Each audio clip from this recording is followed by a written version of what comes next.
194 হিজরির শাওয়াল মাসের জুমাবার, জুমার নামাজের কিছুক্ষণ পর পরই জন্ম নেন এক শিশু, যার বাবা নামকরা মুহাদ্দিস ও বুজুর্গ, যার দাদার দাদা ছিলেন একজন অগ্নি পূজারক, নাম বারদিজবাহ।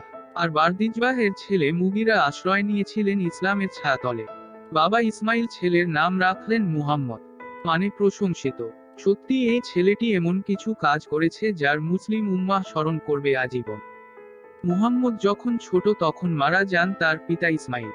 অবশ্যই ইসমাইল মারা যাওয়াতে তেমন কোনো অসুবিধা হয়নি, কারণ ইসমাইল ছিলেন প্রচুর ধন সম্পদের মালিক। কিন্তু সমস্যা হয়েছে অন্যরকম। মা দেখলেন তার আদরের নয়নমণির নয়নের আলো নেই। কি এক রোগের কারণে মুহাম্মদের চোখ নষ্ট হয়ে গেছে। মা অজর ধারায় শুধু মহান আল্লাহর দরবারে পুত্রের জন্য কান্নাকাটি করেন, আর আল্লাহ তার বান্দার ডাকে সব সময় সাড়া দেন। একদিন আল্লাহ স্বপ্নে জানিয়ে দিলেন যে তোমার ছেলের চোখ ভালো হয়ে গেছে। সত্যি সকালে ঘুম থেকে উঠে দেখা যায় যে মুহাম্মদের চোখ ভালো হয়ে গেছে।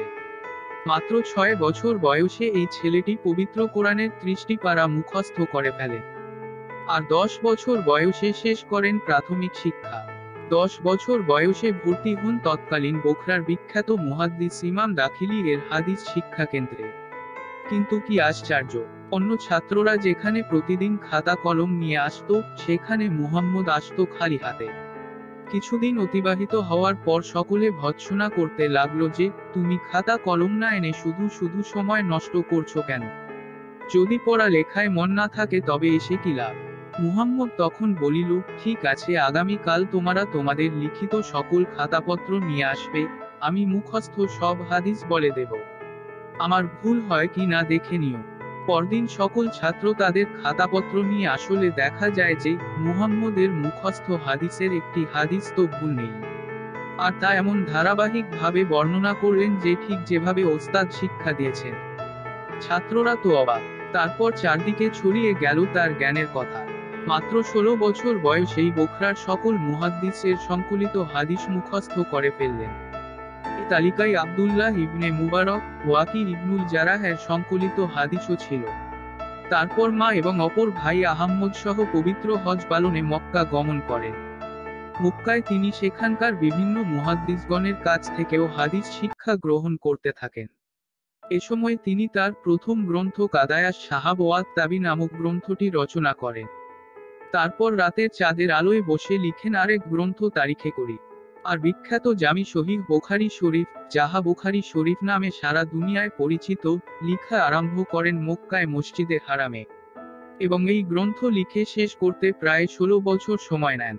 মুহাম্মদ ইবনে ইসমাইল বুখারী নামক এই মানুষটি 1000-এরও বেশি মুহাদ্দিস থেকে হাদিস শিক্ষা গ্রহণ করেন এবং 90,000-এরও বেশি লোককে হাদিস শোনান। তিনি 1 লক্ষ সহিহ হাদিস ও 2 লক্ষ গায়রে সহিহ হাদিস মুখস্থ করেন এবং 3 লক্ষ হাদিস সংগ্রহ করেন। অর্থাৎ 6 লক্ষ হাদিস উনার আয়ত্তে ছিল। এর এই 6 লক্ষ হাদিস থেকে যাচাই বাছাই করে 7275টি, কোনো গণনায় কম বেশি, হাদিস তিনি তার বিখ্যাত জামি শহীহ বুখারী শরীফ গ্রন্থে লিপিবদ্ধ করেন। এই মহান ব্যক্তি প্রতিটি হাদিস লিপিবদ্ধ করার পূর্বে গোসল করে 2 রাকাত নফল নামাজ পড়ে নিতেন। তিনি এমন ছিলেন যে, এত ধন সম্পদের মালিক হয়েও সাদাসিধে জীবন যাপন করতেন। কোনো সময় মাত্র 2-3টা বাদাম খেয়ে দিন কাটিয়ে দিতেন। অনেক দিন তরকারি ছাড়া শুকনো রুটি খেয়ে দিন কাটিয়ে দিতেন, ফলে তার অসুখ হয়ে গিয়েছিল। আর আমলের কথা নাইবা লিখলাম। তিনি এমন ভাবে ধ্যানমগ্ন হয়ে নামাজ পড়তেন যে একবার একটি বিচ্ছু তাকে 16-17 বার কামড় দিয়েছিল, কিন্তু তিনি নামাজ ছাড়েননি। তিনি রমজান মাসে তারাবিতে 1 খতম, দিনে 1 খতম আর 3 রাতে মিলে 1 খতম কোরআন পড়তেন। তৎকালীন বোখরার শাসনকর্তা তার 2 ছেলেকে তার দরবারে গিয়ে পড়াবার কথা বললে, তিনি আশঙ্কা করেন যে, এতে হাদিসের অবমূল্যায়ন হবে। তাই তিনি পড়াতে অস্বীকার করেন। এতে কুচক্রীমহল ষড়যন্ত্র করে এই মহান ব্যক্তিকে বোখরা থেকে বের করে দেন। 256 হিজরির শাওয়াল মাসের 1 তারিখ শনিবার ঈদুল ফিতরের দিন দুনিয়া থেকে বিদায় নেয় বিখ্যাত বুখারী শরীফের রচয়িতা মাওলানা মুহাম্মদ ইবনে ইসমাইল ইবনে ইব্রাহিম ইবনে মুগিরা ইবনে বারদিজবাহ আল-জুফি আল-বুখারী, রহমাতুল্লাহি আলাইহি, যার উপনাম ছিল আবু আব্দুল্লাহ। হযরত ইমাম বুখারী রহমাতুল্লাহি আলাইহি ওয়াফাতের ঘটনা ইমাম বুখারী রাহমাতুল্লাহি আলাইহি ইন্তেকালের পরে নামাজে জানাজা আদায় করে যখন তার লাশ মোবারক রাখা হয়, তখন কবর মিশক আম্বরের সুগন্ধিতে ভরপুর হয়ে যায়।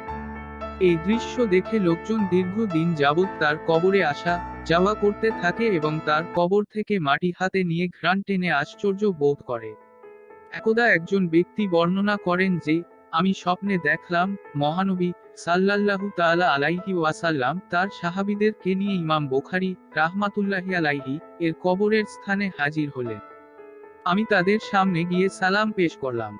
হুজুর করিম সাল্লাল্লাহু আলাইহি ওয়াসাল্লাম আমার সালামের জবাব দেন। আমি আরজ করলাম, ইয়া রাসূলাল্লাহ, আপনি এখানে কি জন্য এসেছেন? রাসূল সাল্লাল্লাহু আলাইহি ওয়াসাল্লাম ইরশাদ করলেন, আমি এখানে ইমামুল মুহাদ্দিসিন ইমাম বুখারীর জন্য অপেক্ষায় রয়েছি। অর্থাৎ ইমাম বুখারী আজ ইন্তেকাল করেছেন, তাই আমি তার সম্মানার্থে এখানে দাঁড়িয়েছি। বর্ণনাকারী বলেন, এই স্বপ্ন দেখার কিছুদিন পরে আমি খোঁজ নিয়ে দেখলাম ওই দিনই ইমাম বুখারী রহমাতুল্লাহি আলাইহি ইন্তেকাল করেছেন। মৃত্যুর পর তার কবর থেকে সুগন্ধ বের হচ্ছিল। লোকেরা অনেক চেষ্টা করেও এই সুগন্ধ বন্ধ করতে পারছিল না। মানুষজন তার কবরের মাটি নিয়ে যাচ্ছে। সে সময় সেখানকার এক আল্লাহর ওলি দোয়া করেন যেন তার কবর থেকে সুগন্ধ বের না হয়। তারপর কবর থেকে সুগন্ধ বের হওয়া বন্ধ হয়। সবাই ভালো থাকুন, সুস্থ থাকুন। এ ধরনের ভিডিও পেতে চ্যানেল সাবস্ক্রাইব করে পাশে থাকুন। ভিডিও ভালো লাগলেই লাইক, কমেন্ট ও শেয়ার করতে ভুলবেন না। ধন্যবাদ।